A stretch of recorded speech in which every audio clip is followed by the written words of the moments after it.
It's good to see you today. Thank you for joining me. We're looking in the life of Nehemiah once again. Today's hymn is Soldiers of Christ Arise. Soldiers of Christ, arise and put your armor on. Strong in the strength which God supplies. Strong in the strength which God supplies through His beloved Son. Soldiers of Christ Arise. Nehemiah chapter 2, where we left off yesterday. Then the king said to me, "What do you request?" So I prayed to the God of heaven.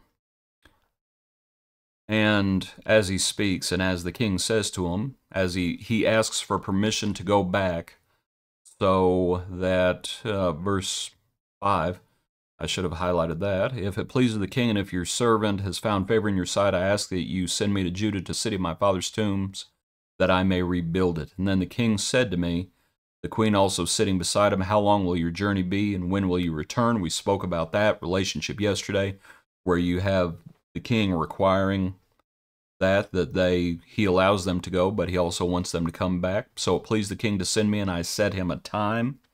He's going to ask for letters so that he can pass through the region. He's going to ask for help with timber, make beams, things along those lines.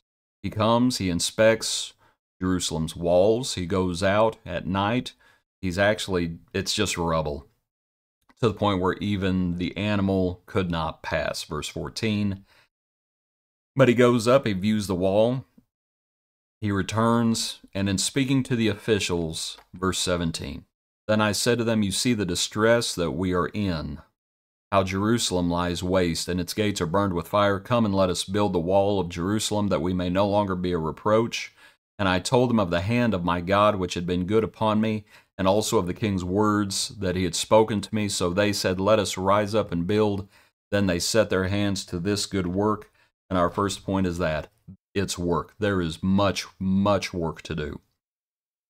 The work they were doing in some ways, and we've touched on this before, in some ways the work was finite. Namely, once the wall is built, the wall is built.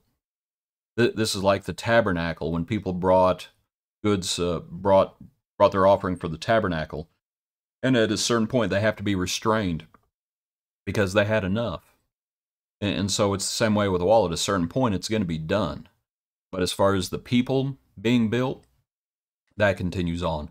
When as we make an application for today, sometimes people will look around and say, well, there's nothing to do. Yes, there is. The problem is you're probably looking at things that once they're done, they're done. You're looking at physical structures. We need to back up and we need to think about spiritual things. We need to think about spiritual house, strengthening our brethren, and there's things that the older folks can do and the younger folks can do, and there's things that we all can do as we all supply what others need. There is much, much work to do. Our second point is to look at the obstacles.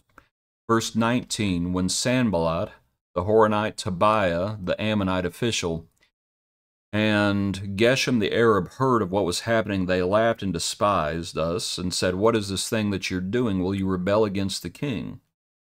Who these individuals are, these are the Samaritans. We don't have time to get into the whole backdrop of the Samaritans, but that's who these folks are. And so this is a part of the opposition that Nehemiah is going to have to deal with. It begins with mockery. Chapter 3, the building commences, though, but as all of the families do their part, some more, some less, depending on their ability and their resources, undoubtedly. Verse 5, next to them the Tekoites made repairs, but their nobles did not put their shoulders to the work of their Lord. And so one of the issues is going to be, seeing how it's recorded in Scripture, there are folks who just didn't do anything, apparently. And that's a sadness, but that's what happens. And so the rest of the folks, all these that it speaks about on the screen, they're all doing their part. Now in chapter 4, we're back to Sanballat. Heard that they were rebuilding the wall. He was furious and very indignant. Before, it was just gentle mockery. Now they're very indignant. And things are ratcheting up, we'll say. Whatever they build, even if fox goes up, Tobiah the Ammonite, he's going to show up quite a bit in the chapter if you're not familiar with him. Whatever they build, if even a fox goes up on it, he will break down their stone wall. But the building continues on. So what ends up happening is the Samaritans, they get real mad, and they start conspiring to come and attack Jerusalem. And this is where the watch is set. And as they're building, they're going to have to wear weapons and such things as that.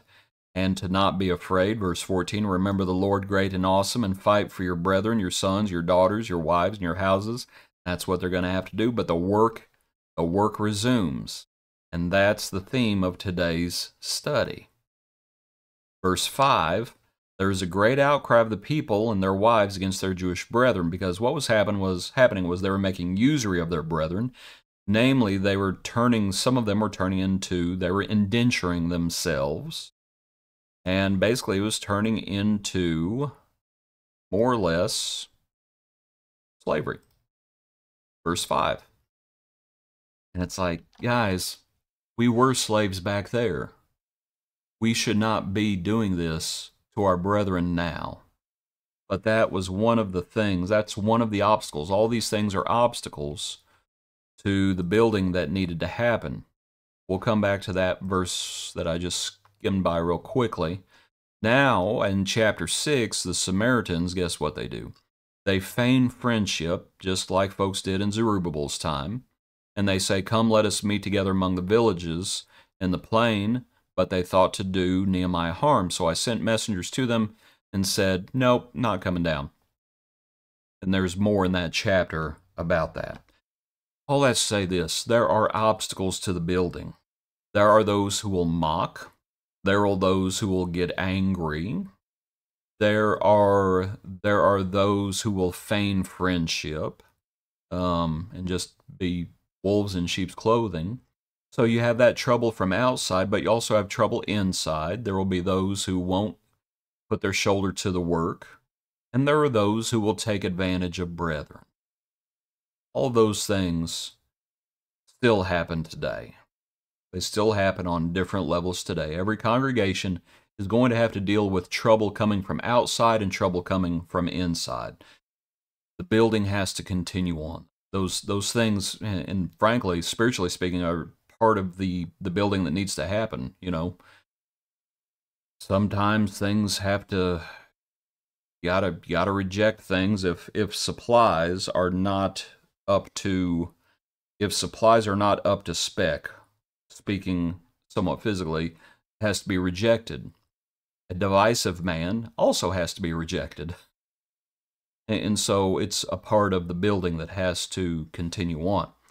Now, back to our passage, that verse that I skimmed over quickly, that was in the orange in chapter 5, concerning that usury, Nehemiah calls them together and he says, I also with my brethren and my servants am lending them money. Grain, please let us stop this usury. And Nehemiah realized that he himself was also part of the problem, and it had to stop. We better not think so highly of ourselves. We shouldn't think highly of ourselves at all. We should be humble and realize, you know what? We need to back up and we need to examine ourselves, realize we may be part of the problem. That's what Nehemiah was willing to do. That even though he had letters from the king and he had his marching orders, he backed up and he realized, I'm part of the problem. And it stops now. And that's what we need to be willing. Soldiers of Christ, arise. The building has to continue on. There will be obstacles along the way. Even we ourselves.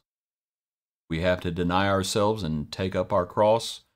Follow the Lord. What we have to do. Appreciate you. Have a good day. Join us tomorrow for another portion of our daily praise.